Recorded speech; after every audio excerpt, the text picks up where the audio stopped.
Hello and welcome to the Saddleback View and Lyon Street neighborhoods. Thank you for joining us tonight and sharing your evening with us. This is the fifth of a series of community meeting that the city is hosting through May.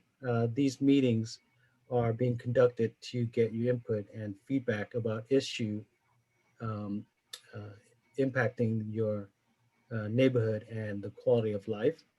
Your participation tonight will assist staff in finalizing the general plan update that will be considered by the City Council later this year. Um, Before we begin our program tonight, there is a brief several slide presentation regarding the American Rescue Act. Unfortunately, the mayor was not able to be here with us tonight, so I will be representing the mayor on his behalf. But before we start with that presentation and the meeting, I'd like to have Alyssa explain to our audience tonight on how to participate in this meeting during our interactive process, and then also how to participate should you need translation either in Vietnamese or in Spanish. Alyssa? Hi, everyone, and welcome. So we do have Spanish and Vietnamese interpretation available tonight. And in order to access that, once the interpreters describe how to access the feature, you'll be able to see a little globe, which will be the interpretation feature. And then you'll be able to select either Spanish or Vietnamese. And then Melanie, if you can go to the next slide, or I guess we should do this first and then, yeah. So Nita, if you can translate the slide in Spanish, thank you. Claro que sí. Tenemos interpretación al español disponible y el vietnamita también. Entonces, para poder acceder a cualquiera de las dos traducciones, interpretaciones, tienen que hacer clic en el globo y escoger el idioma de su elección, ya sea vietnamita o español. Gracias. Thank you, Nilda. And two, can you translate it in Vietnamese? Dạ, kính chào quý vị. Nếu mà quý vị tham gia vào buổi tối hôm nay, thì nếu quý vị muốn nghe thông dịch viên nói tiếng Tây Ban Nha hoặc là tiếng Việt, thì quý vị có thể bấm ở cái phía ở dưới cùng của cái màn ảnh của quý vị, có cái hình của cái quả địa cầu. Quý vị bấm vô cái hình quả địa cầu, quý vị sẽ thấy cái chữ là Spanish hay là Vietnamese. Nếu mình muốn nghe tiếng Việt thì mình bấm vào chỗ Vietnamese, thì là nó sẽ ra cái quý vị sẽ nghe được tiếng tôi thông dịch cho quý vị nghe bằng tiếng Việt. Dạ, cảm ơn quý vị. Thank you.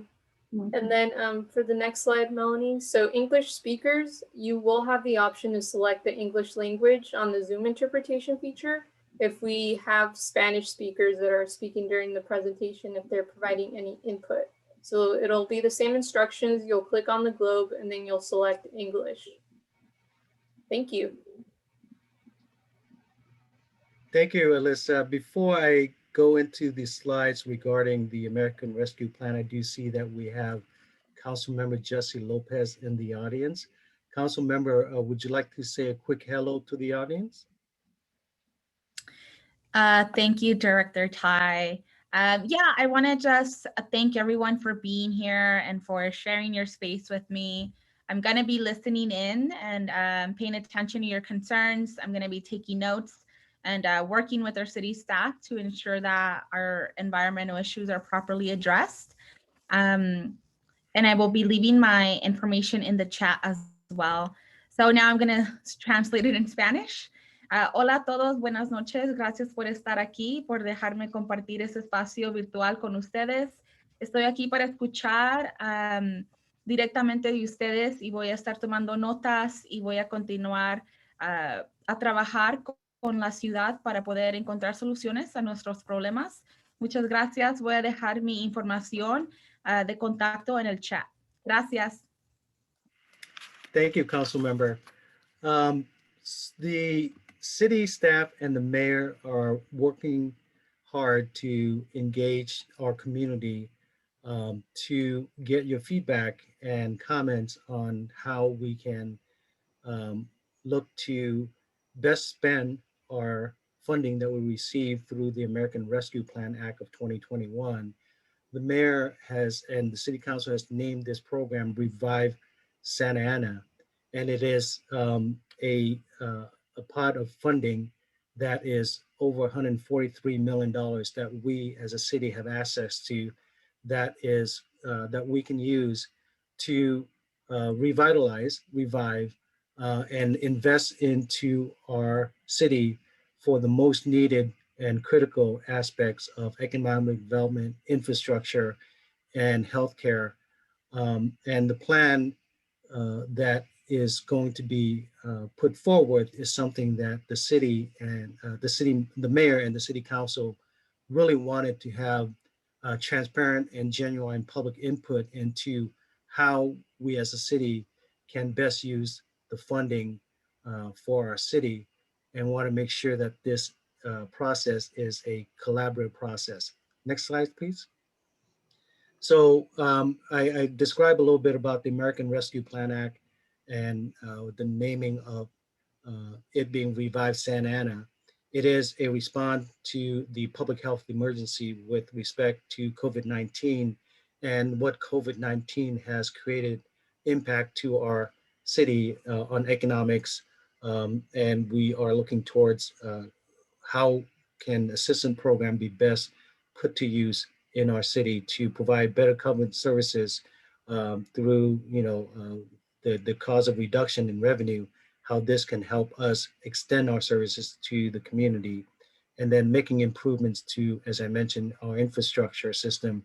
More specifically, under the COVID-19 emergency pandemic, we found that there was a great need, and there is still great need for access to the, the internet and what we consider to be the broadband digital divide between what we can get access to and what's actually available, so that our residents can gain the same access and a quality service for getting access for virtual interaction, just as other communities would throughout the nation. Next slide, please. So Revive Santa Ana has 5 components that are categorized into COVID-19 recovery, assistance program, public health and safety, critical infrastructure, and city fiscal health. These are the 5 areas that the mayor and our city council determined that we want to focus on. The COVID recovery will focus on efforts to address inequity of the pandemics. We'll be reaching out to our community to facilitate additional testing should that be necessary, and also for vaccination and education to the public about the benefit of both testing and vaccination. As we all are hearing, in the news that, people are their fear of vaccination, where now we actually have an excess of appointments, and we want to be able to help educate our public about the benefit of vaccination.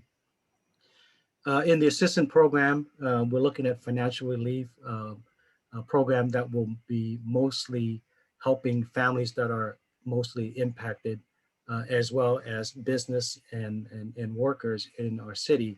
So we're looking for ideas on how financial plans and assistance can best help in our community and can best be used so that it will have most impact on helping our businesses to recover, our workers to sustain their jobs, and for residents to be able to continue to have a quality of life that our resident has come to expect in our city. Public health and safety, as we know that, and throughout this pandemic, the issues of public health and safety has really come to rise to a level that we all have never really imagined. And public health and safety deals with, how do we address as a community, reaching out to our most vulnerable residents to be able to get the access they need when it's most critical.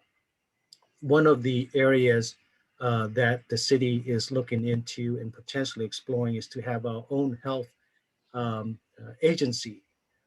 We saw that through this pandemic that there were inequities in terms of access for our residents to testing and vaccination and early care for COVID. So we are considering looking at a potential own health agency to better evaluate, better address, and better allocate local resources to local needs. That is a major undertaking. It will mean that we could potentially be needing and having our own healthcare agency similar to the county so that we can take over those functions for our residents.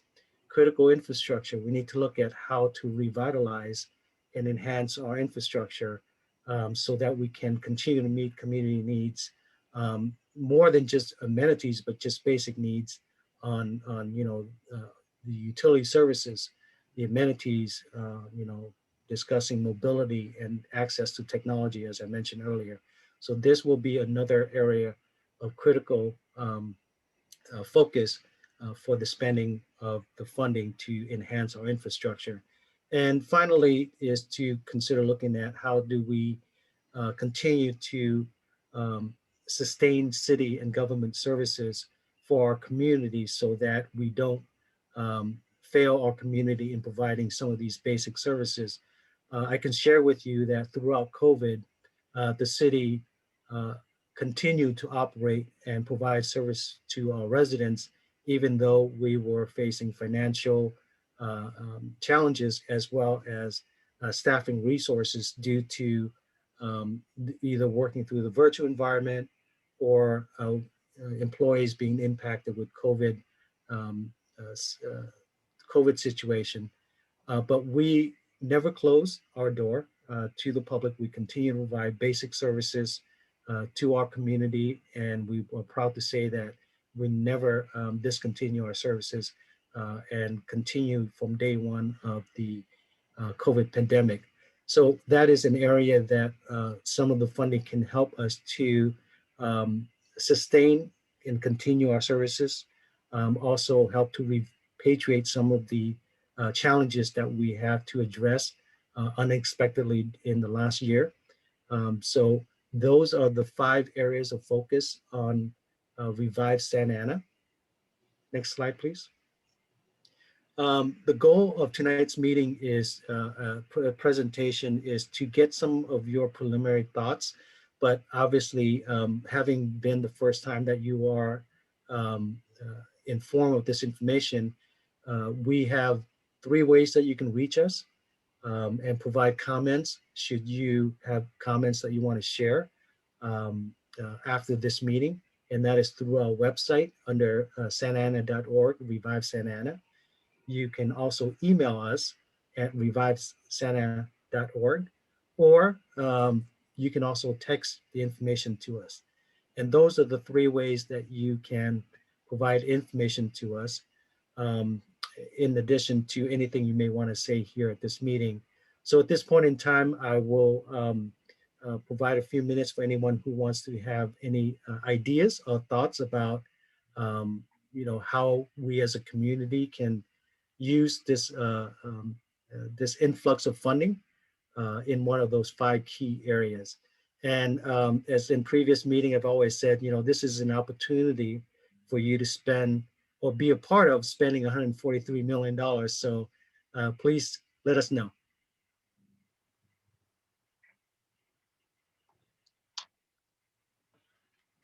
Margarita, do we have anyone with a raised hand? Yeah, so at this time, if there are any specific questions regarding the Revive Santa Ana, or you can type it on the chat. If not, we can proceed, Min and Melanie. Thank I don't you. see any questions. Thank you. And again, if you come up with questions later on tonight, you can always access us through the website via email or via text. At this point, we will go into the next topic of this presentation tonight in our program tonight. It is regarding the environmental justice outreach that we are conducting as part of the process of completing the general plan. I'd like to introduce you to our staff who is assisting me tonight with this presentation. We have Melanie McCann, who is the senior principal planner, also the project manager. We have Margarita Macedonio, who is also not only the MC, but also she will be a part of the interactive part of this presentation. We have Alyssa, who is helping us with all of the back of house operating of the Zoom. And then we have our two excellent interpreter, Nira Anaya and Tu Vu for Spanish and Vietnamese. If you haven't heard, their interpretation is excellent, and I really appreciate their help throughout this process. So with that, Melanie. Thank you. Before I start in on a very brief presentation, I'd like to ask Alyssa to walk us through and remind us how to participate. The participation will be just shortly after my presentation to provide some background. Hi, everyone. So there are a couple of ways for you to participate. You'll be able to use the raise your hand feature, which is a little hand. If you want to make a comment, we'll be able to unmute you and allow you to speak.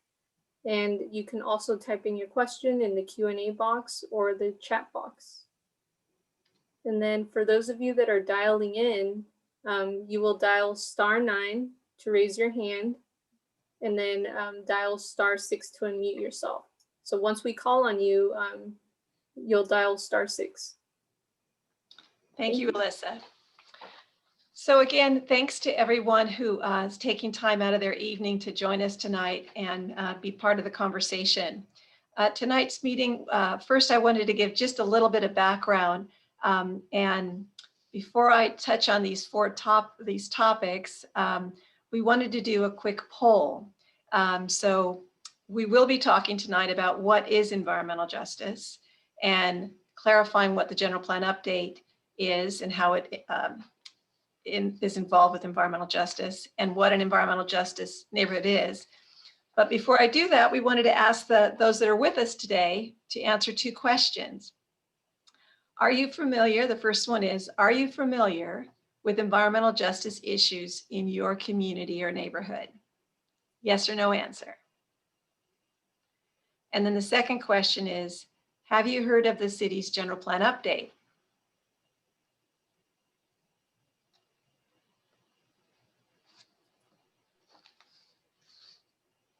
So we'll give folks a couple seconds to think about that and participate.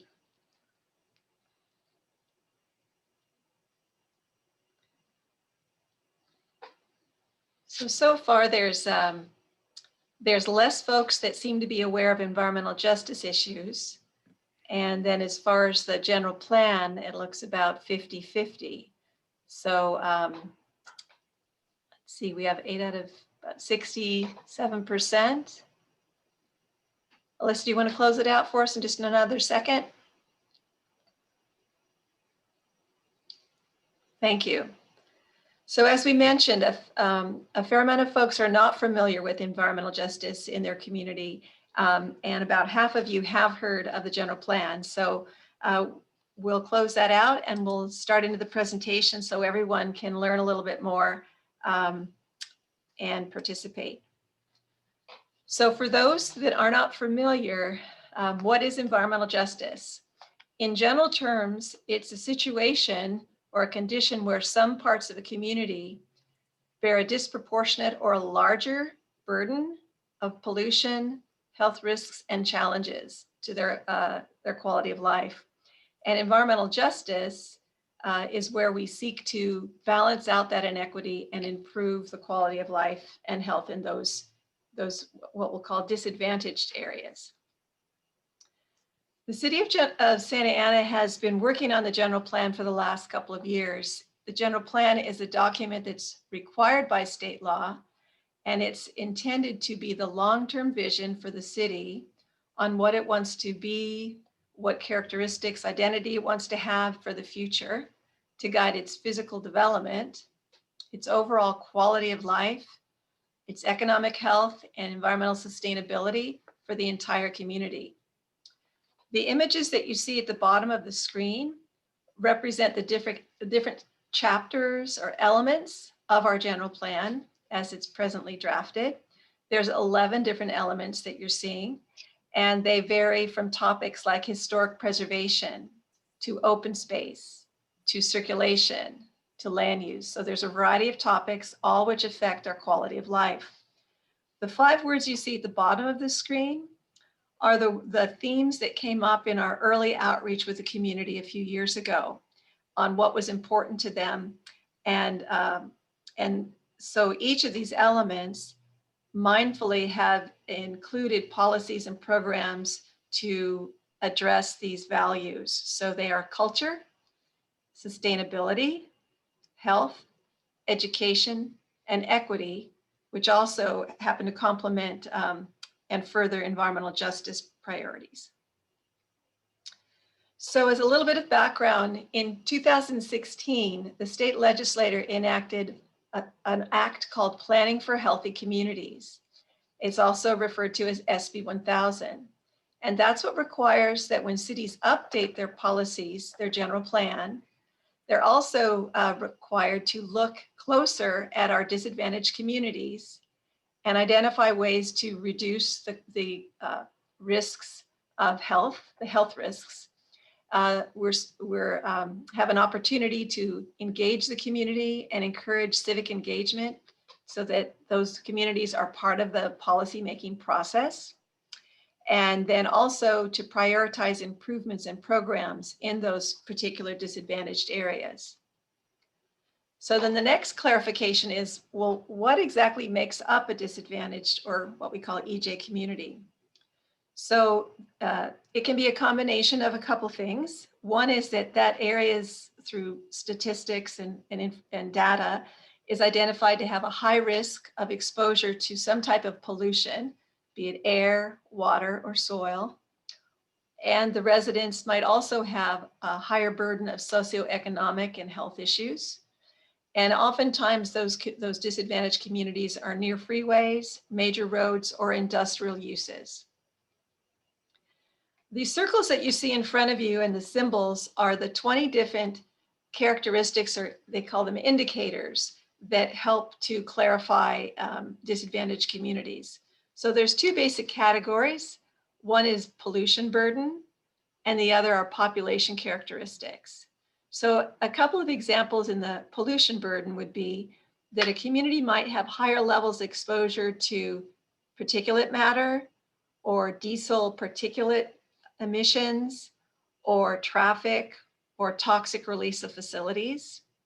And on the other side of the chart here, these disadvantaged communities might have a higher level of sensitive populations that might have a higher level of asthma, or they might be experiencing low birth weight of infants, as well as potentially having a lower educational attainment rate and higher levels of poverty. So all those things combined translate to areas that are identified as disadvantaged.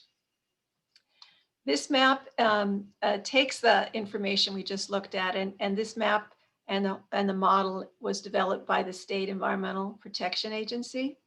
So you can see the boundaries of Santa Ana, and the areas that are in darker red or orange are the areas that scored as higher burdened areas. So those are the top 25, if you will, as far as the most severely burdened. And so again, those are the areas of environmental justice neighborhoods. This gives a more dramatic view of it. The areas in pink are our environmental justice communities. Those that are outlined in yellow are that way because just in the last month or so, there's been a new draft of this data, and it identified that these surrounded in yellow are additional census tracts that have been identified with those higher burden levels. The exception being this hatched area where it's a census tract that with the new data actually fell out of being in an environmental justice community. These symbols you see on the left are the different areas that have been identified as higher priority for Santa Ana, in that those are the burdens that were highest for us in those disadvantaged areas. And a new a new category in the most recent evaluation is lead risk and potential contamination of soil. So with that, we're going to take a quick pause, and I'm just going to go over couple more slides, and then it's time for us to listen and hear your experiences. But before we jump in a broader way, we'd like to thank and give our appreciation to those neighborhood leaders and organizations that helped get the word out, not only about this meeting tonight, but also participation in the Environmental Justice Survey. So thank you very much for that. And Alyssa, if you want to activate the next poll question, we wanted to see, how did you hear about the meeting tonight? Because we always find it's a great opportunity for us to continue to improve how we try and reach the community and encourage participation. So the question again is, how did you find out about tonight's meeting? Was it through the meeting flyer that was mailed to you? Was it a yard sign? Did you receive an email? Maybe a next door message, Facebook or Instagram message, a friend or a neighbor? Did you hear an announcement from your church or another organization? Did you find out on the city website? Or was it something else, another? So we'll give that one more second. And then Alyssa, if you could close that down. So, looks like the two higher categories are yard sign, which is great. We've been trying to work with the neighborhood leaders to locate yard signs to publicize things, as well as Facebook and Instagram. Both are about at 38%, followed by the meeting flyer and emails. So thank you for the response on that. So the next poll question relates to the maps you see on the slide here. Just a second. So the map on the left is Saddleback view. And as you can see, the yellow boundary is the neighborhood boundary, and the pink area is everything in the environmental justice area, which is the whole neighborhood. On the right for Lyon Street, we see that while the yellow boundary of the neighborhood is here, about 2/3 of the neighborhood is actually considered environmental justice by its characteristics. And so east of Lyon and east of the 5 freeway is not in an environmental justice area. So Alyssa, I can't see the poll, but if you can close it out when you think it's ready. So again, the point of this is to just clarify where you live. And so it looks like 25% are from the Saddleback neighborhoods, 25 are from Lyon Street, and actually none are actually in the EJ part of Lyon Street. And then it seems like there's a lot of folks here tonight from other neighborhoods in Santa Ana, and we welcome you to participate. So thank you for that. So again, the opportunity here is that with the update of our city's general plan, we can change goals, policies, and create actions that help to improve the existing and future conditions of our community and your neighborhoods, with a special focus on those that with the greatest need, which we would offer would be the disadvantaged communities that are part of your neighborhoods. So with that, we'll have one more question, and then we're going to have Margarita facilitate the question and answers and get your feedback on your priorities for your neighborhood. So the first poll is, while you might have multiple priorities, we'd like you to think about what are your top 3 priorities that you would like the city to focus on to help improve the health of your neighborhood and the quality of life in your neighborhood. So the options are air or water pollution, road, street lights, and other public facilities, And I don't see anyone voting yet. Is it open for voting? Okay, good. Then access to healthy food, housing and affordable rent, parks and recreation centers to promote physical activity, the ability to influence city policies and programs, or quality education.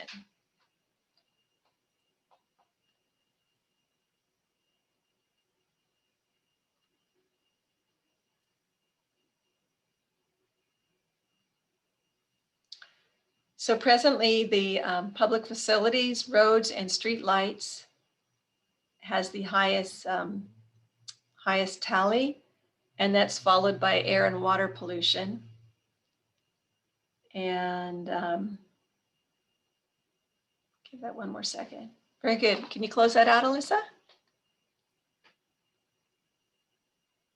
So as you can see on the screen, the roads and the public facilities is the one of the highest priorities, along with, as we mentioned, air and water pollution. And then we have a three-way tie actually for the third priority: parks, housing, and access to healthy foods. Thank you.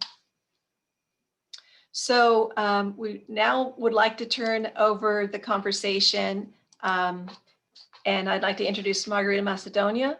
And now it's the time for us to listen, but we hope this is helpful to give those that weren't familiar a little bit of background on environmental justice and the general plan. And now I'll turn it over to Margarita. Thank you. Great, and thank you to our team leader, our general plan team leader, Melanie McCann. So now we're going into a very important part of the discussion, which is an opportunity to hear from you, an opportunity to receive feedback on what your experience is regarding environmental justice. It was helpful to understand that, you know, at least half of those who are connected when they responded to the survey, that half of them were familiar or not familiar with environmental justice. So that helps us to understand the need to reach out.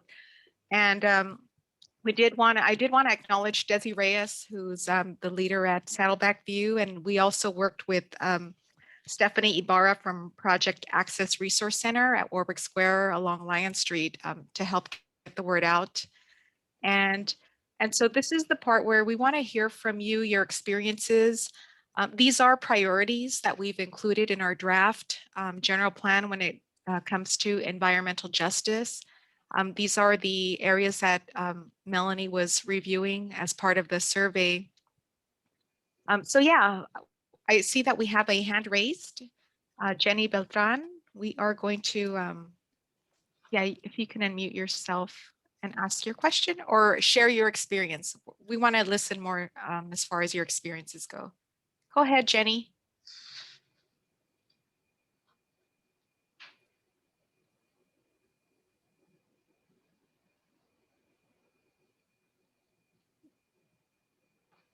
Jenny, if you can unmute yourself so we can hear what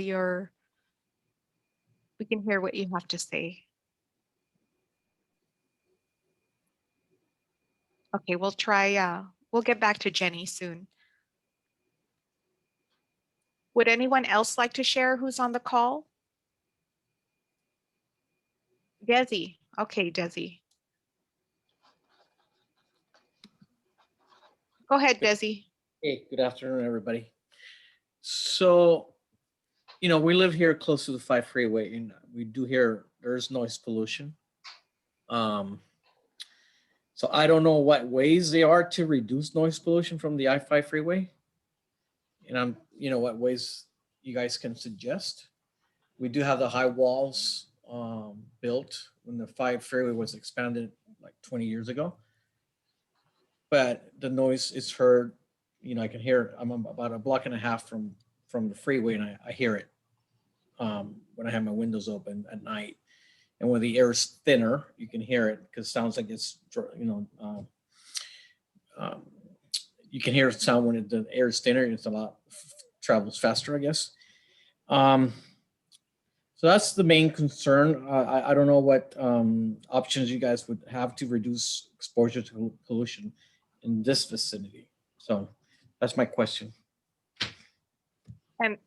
And Desi, thank you. I think in place of a question, I think that is your recommendation. I mean, that's what we're hearing as staff, that you would like to see a policy or something set up that can help reduce the noise pollution that you're experiencing right now because of how Correct. close the freeway is. Okay.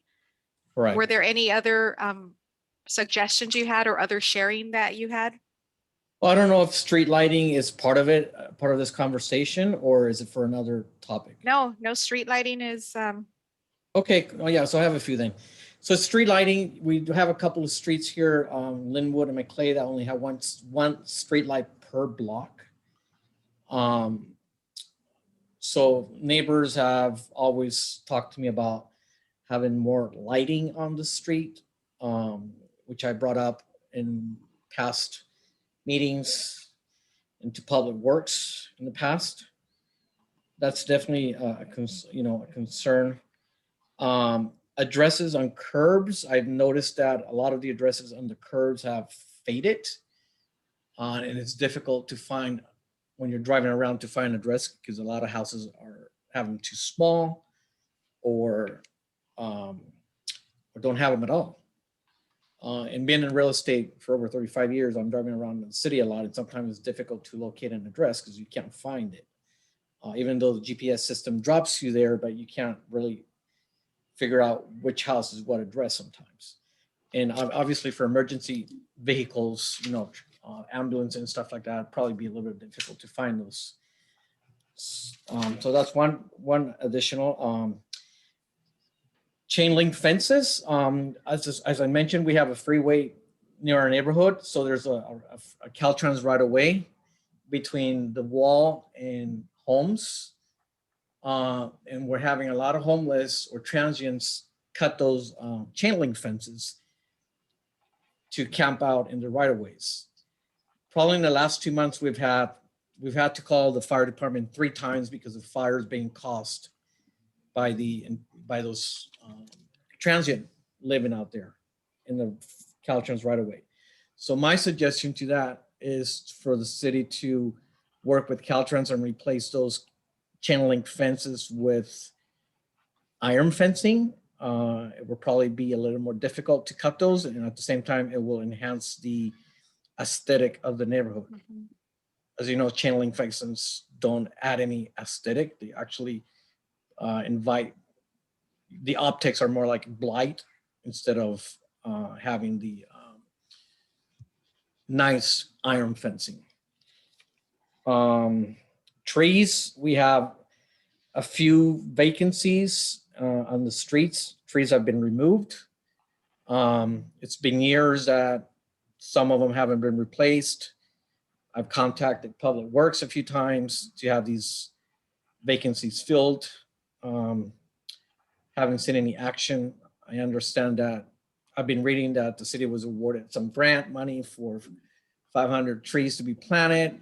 No one's contacted me in this neighborhood to plant trees in the vacancies that we have. And those are, of course, trees are good for the environment. Mm-hmm. Also, one more item, Caltrans work program parking lot. This is down there by First Street and Mayberry, right close to the Saddleback Inn. So Caltrans has a parking lot there for their work programs where, people that are convicted and they have to do, clean freeways and stuff like that. As part of their conviction, they park there.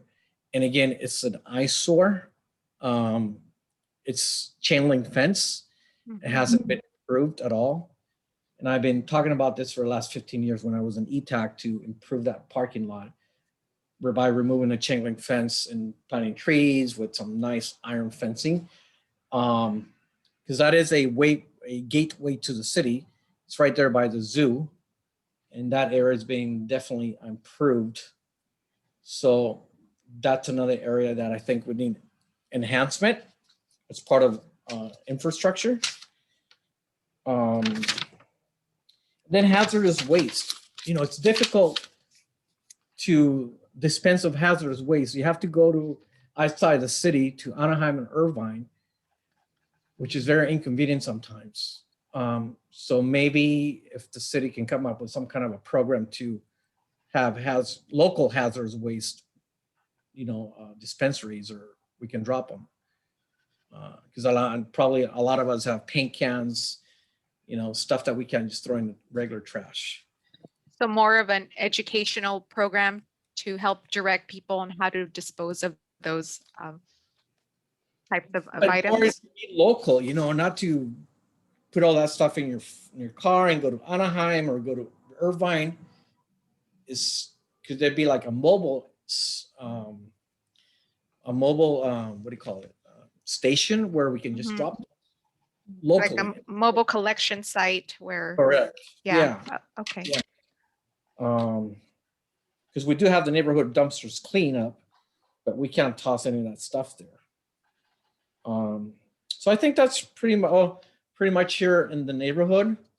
On my side of it, I don't know if anybody else is here from the neighborhood that can add to it. Thank you. Yeah, so thank you, Desi, for being so prepared with your recommendations and the sharing. While you were talking, we've been receiving additional feedback. So Priscilla Medina, who's a Spanish speaker, is concerned about the water quality, and that she feels that we need more lighting and more street lighting, and also the crossings where the cross guards are when children are going to school. All of that is necessary. Safe crosswalks for children. Yeah, I agree with that. Crosswalk, it's very important. Over here on 4th Street between Grand and the 5 freeway. At least in this section of where I'm at, there's only Linwood, East Side, and Maclay, and then you have Lyon Street too. But as traffic increases, with these apartments being built on 4th Street, the Metro District, I believe it's called, traffic is going to increase. So there's going to be more backup on 4th Street from Grand to the 5 freeway.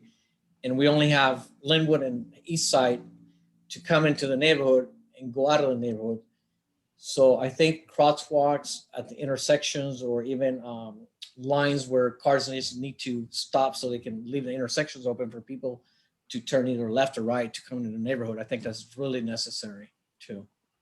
Okay, excellent. Okay, Desi, so I'm going to mute you so we can go to the other comments, but thanks so much. Let's go to Jenny Beltran. So people on the chat, she was having some phone difficulty, but the issues have to do with noise pollution, and she's in the Windsor Village neighborhood. She lives next to McFadden, and so there's like a layer of soot, and it's always rough in that area. Her concern is also about graffiti.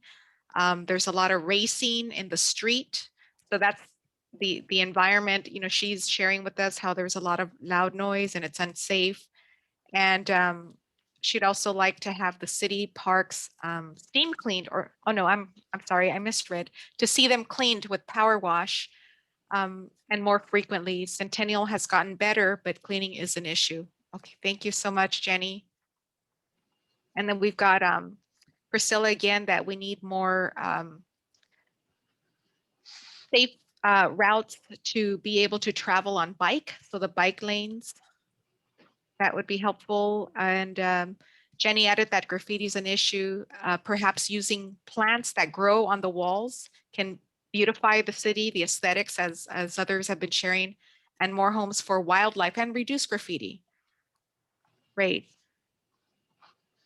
And then Desi got a compliment by Mia. All right, great. So let's see. We have let's take Eileen de la O. You raised your hand, and if you want to speak, Eileen. Go ahead, Sí, Eileen. hola, ¿cómo estás? ¿Se me escucha? Oh, sí, un momento, deja recordar a... Sí, yo tengo una okay. pregunta. Sí, De Eileen. acuerdo al mapa que estábamos viendo de las comunidades en riesgo, sí, Eileen. Sí, ya saben que las comunidades están en... Eileen, ¿puede esperar? ¿Puede esperar claro. un poquito? Okay. Sí, sí, sí. All right, so I just wanted to remind us English speakers, that we have our interpreter who can do simultaneous interpreting. If you click on the English option on the interpreting globe, so we can hear Eileen de la O. Okay, Eileen, puede empezar. Sí, como decía que estamos viendo los mapas de las comunidades en riesgo que están ahí alrededor de la calle 4. Si ya se sabe que son áreas en peligro de contaminación y todo eso, ¿por qué se siguen aprobando las grandes construcciones? Por ejemplo, la construcción que se le aprobó a la empresa de la Norgate González, que quiere construir un edificio que es de grande altura. Esto va a perjudicar en el estacionamiento, en la contaminación del ruido también y del smog de los carros. Y yo quiero saber por qué se siguen aprobando estas grandes construcciones, ¿verdad? Que están empeorando la salud de nuestros niños, los estacionamientos, y han privatizado también las calles para estacionarse. Ahora tiene uno que pagar para estacionarse. Entonces, es un gran problema y no entiendo por qué la ciudad sigue aprobando estos proyectos, ¿verdad? Que no benefician pues a la comunidad, ¿verdad? Y eso es lo que quería decir. Gracias. So thank you, Eileen. So Min or Melanie, did any of you want to respond to the concern about noise and air pollution with the Northgate Gonzalez construction?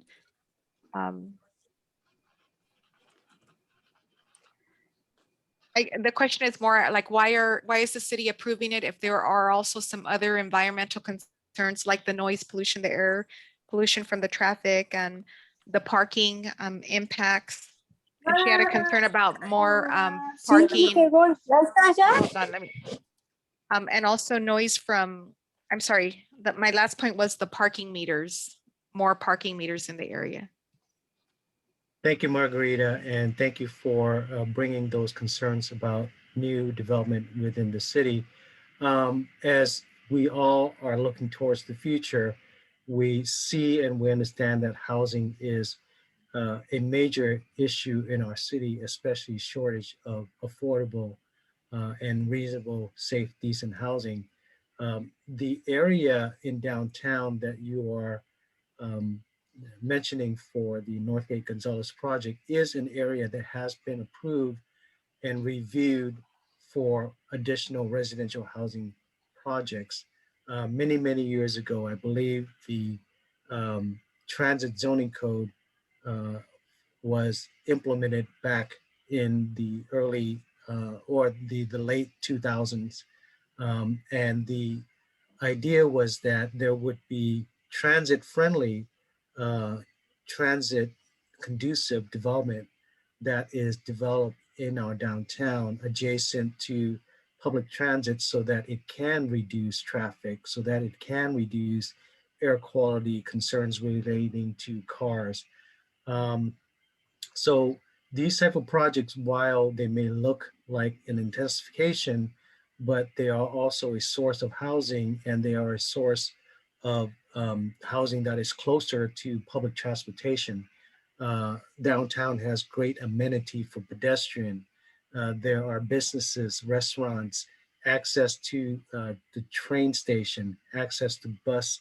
So all of these elements contribute to the reduction of vehicle mile travel so that you can have less air pollution coming from vehicles. A high concentration of folks living in an area can help the economic stimulus for an area like downtown. To address the concern about parking, the city recently evaluated the parking costs and what it costs for the city to operate those parking structure, while the raise in cost does not, well, I just want to say the raise in the cost does not cover all of the city's costs. The goal is to help recover some of that so that the city can continue to maintain the amenities in downtown. So I understand your concerns and I understand the changes that are taking place. However, the changes are with a goal of eventually helping to improve the environment, getting people to live closer to where they work, and getting people access to better public transportation. Thank you. Thank you, Min. We also have on the question and answer box from Mia and Mike, I feel like the homeless issue is also an environmental justice issue. Can some of this money go toward workable solutions for to our homeless who are also residents of this city?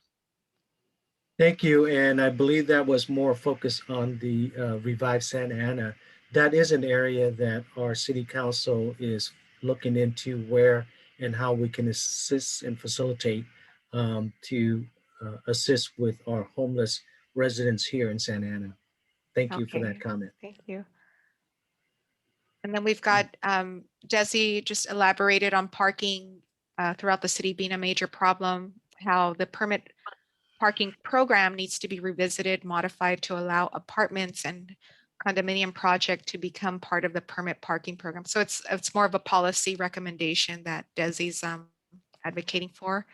And she just added that Saddleback View has resident parking issues that are in that situation where you have apartments that are sharing the parking with the neighborhood and the streets. Okay. Do we have anybody else who has not participated that would like to share? Again, this is more of a listening session for staff. And so questions are great, but also the sharing and just helping us understand what you're seeing on the ground that relates to environmental justice is very important to us.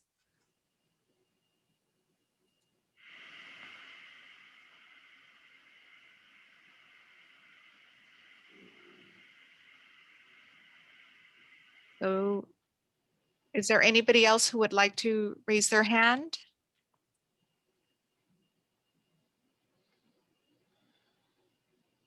Oh, I skipped the chat and I saw that Mike and Mia had also shared on the chat that particulate matter from freeways builds up on surfaces and our lungs.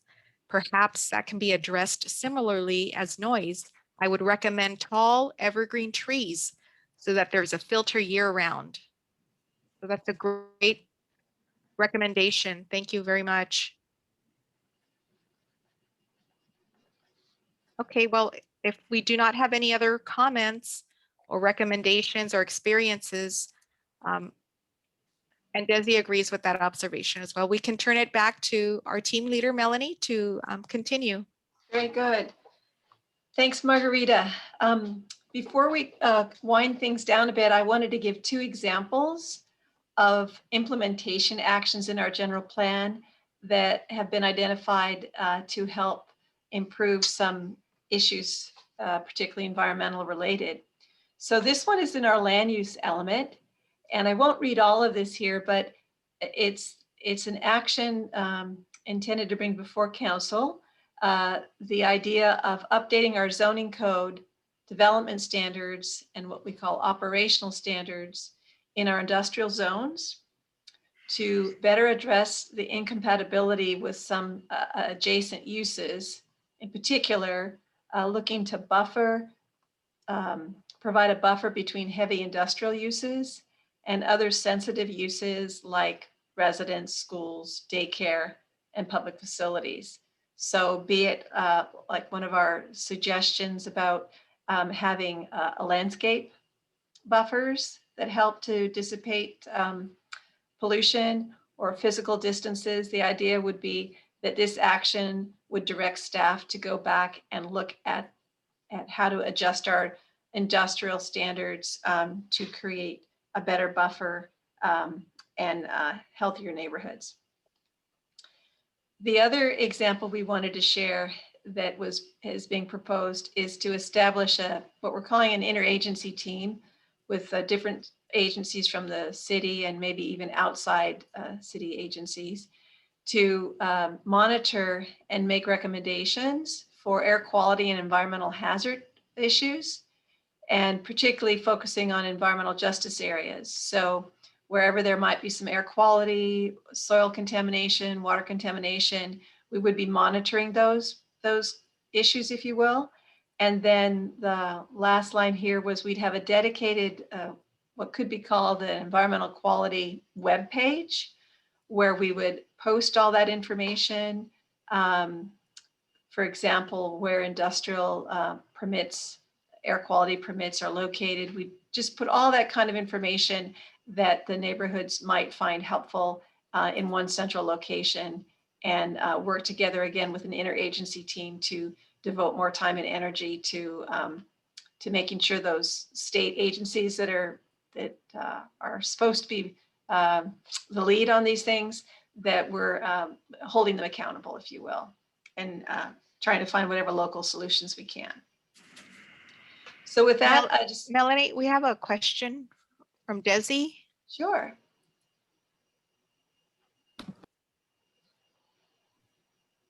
Sorry, Desi, I muted you again. Let me try it now. Okay. Can you hear me now? Yes. Okay.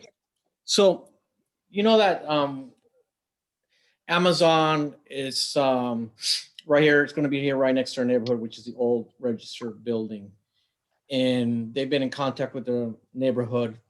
I have a little bit of concern with a wall on McClay Street that is a setback, kind of a buffer of landscaping. And I believe they want to bring that wall to the sidewalk. And that is one of my concerns that I brought up with them about a buffer, a landscaping buffer. And I don't know, Ming, you're familiar with this design. And perhaps somebody can contact me regarding what's going to happen to that wall. Are they going to bring it up all the way to the sidewalk and not leave any landscaping setback? Mm-hmm. Because that's, I think, was just Melanie was talking about in terms of a buffer, landscape buffer. And I would hate to look, because right now there is a landscaping buffer right now. And I would like for somebody to get back to me on what those designs are in terms of what Amazon is going to finally has proposed. I've seen some plans, but I can't distinguish, the diagram of what's going on in there. So I appreciate if you a call back or a follow up on that, please. Hi, Desi. This is Min. How are you? Hi. Good, thank you. Good, good. Glad to hear from you, and I will review those plans with our staff, and I will contact you next week to share with you what's when we return to the office on Monday. Share with Okay. you what the proposed are, and then I can answer any additional questions you have. Yeah, so that wall, it's right there on McClay and 6th Street. So it faces 6th Street and part of McClay also, a little section there. Got it. And I know where to find you, so. Okay, great, thank you. All right. Thanks for the question, Desi. Sure. So, so just briefly to go over the timeline for the project. So we're continuing to meet with other environmental justice neighborhoods through the end of May.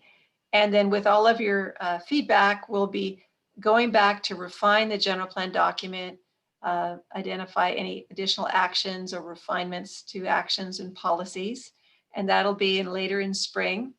Then we'll be bringing it in a work study session to Planning Commission for discussion and vetting. And then ultimately in the summer, we'll be revising the general plan environmental impact report that's required and recirculating that. And then looking to have public hearings on the general plan towards the end of the year. So with that, we really appreciate everyone taking the time tonight. Still sunlight, so you have a little bit of your evening left, hopefully. Go for a walk or something. But again, there's the website that has a lot of information about environmental justice and our general plan drafts. So lots of information there if you're interested. And we have an email and a phone number if you have any more suggestions or concerns or questions. And then on the left here, you see we have an environmental justice survey as well. These are hard copies in case there's someone that isn't comfortable working on the electronic version that's available on the website. And we also wanted to remind you that if you do fill out a survey, you'll be put into a drawing for a $100 gift card, just as a little extra incentive to participate. Melanie, we received one more question in Spanish from Eileen, and it's in regards to, it's more of a Revive Santa Ana program. She was asking how many shelters will be open with those funds. And so I just clarified that we haven't decided as a city like how those funds, we haven't received it, but we haven't decided how those funds will be used. But the intent of the program is to help the homeless population. So Yes, as part of the overall spending program, helping to address the needs of persons who are experiencing homelessness is one of the element that we'll be looking at, and the city council will be looking at to help address. thank you, Min. Very Thank you. good. Thank you.